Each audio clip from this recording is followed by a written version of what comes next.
Today we are going to discuss plane mirror and the properties of that image जो वहाँ बनेगी, जो उसको प्रॉपर्टीज़ के बजाय हम कैरेक्टरिस्टिक्स कहते हैं, वो एग्जैक्ट वर्ड होता है।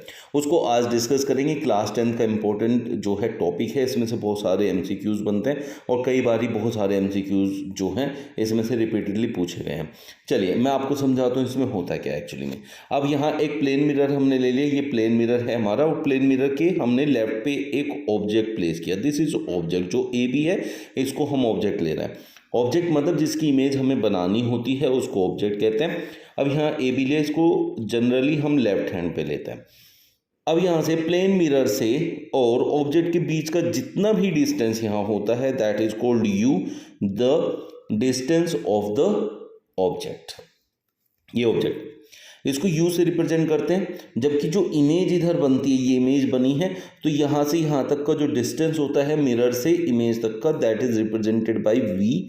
तो this is the distance between mirror and image. अब ये जो फॉर्म होती है वो कैसे होती है कि यहाँ से प्लेन, जो ऑब्जेक्ट है यहाँ से एक रे जैसे चलती है तो प्लेन मिरर पे जाती है और यहाँ पे स्ट्राइक करने के बाद वापस आ जाती है। क्योंकि जब भी कोई एक प्लेन मिरर है, उस प्लेन मिरर पर अगर 90 डिग्री पे कोई भी रे आके टकराएगी तो वापस चली जाएगी।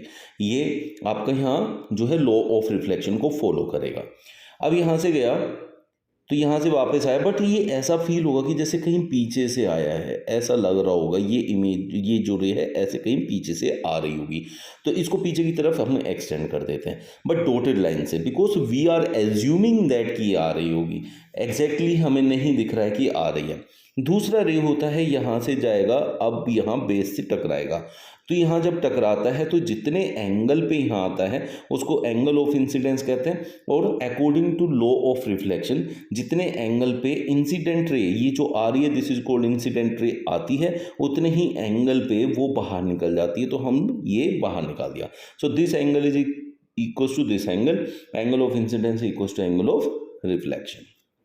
अब ये भी ऐसा लग रहा है कहीं पीछे से आ रही होगी, मीन्स ऐसा लग रहा है ऐसे आ रही होगी, तो इसको भी एक्सटेंड करते हैं। और जो दोनों हमने एक्सटेंड की है पीछे की तरफ, जहाँ ये दोनों मीट हो जाती है वहाँ जो है इमेज का हेड बनता है, तो ये इमेज का हेड बन गया। तो ये क्या है, एक वर्चुअल इमेज है। बिकॉज जो वर्चुअल इमेज है, क्यों है वर्चुअल इमेज, बिकॉज वो जो है अपियर्स टू मीट हो रही है। ये रेज जो है अपियर्स टू मीट है, एक्चुअली मीट नहीं कर रही है।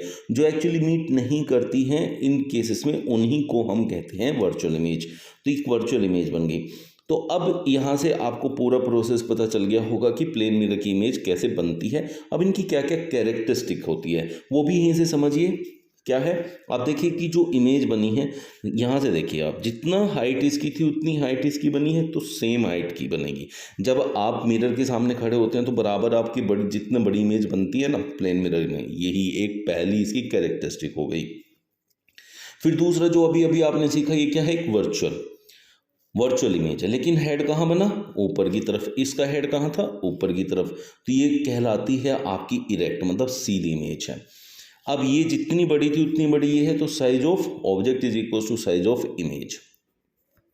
अब देखिए जितना डिस्टेंस ऑब्जेक्ट का मिरर से था उतना ही डिस्टेंस जो है इमेज का मिरर से होता है। That's why we can say image is formed as far as behind the mirror as the object is in front of it. मतलब ऑब्जेक्ट जितना मिरर से दूर है उतने ही दूर आपकी इमेज भी होती है। बट एक जो लास्ट इसकी कैरेक्टरिस्टिक होती है वो ये होती है कि जो ये इमेज बनती हैं they are laterally inverted. Laterally inverted है कि मतलब अगर आप मिरर में देखेंगे तो left right seems to be right and right seems to be left. ये मैंने सब यहाँ आपको मेंशन कर दी हैं। Virtual and erect, size of image is equal to size of object, image is formed as far as behind the mirror as the object is in front of it and laterally inverted. I hope कि आपको जो है plane mirror की image formation और उसकी characteristics अच्छे से समझ में आ गई होगी। मिलते हैं नेक्स्ट सेशन में न्यू एंड फर्दर टॉपिक्स के साथ। Thanks to you all.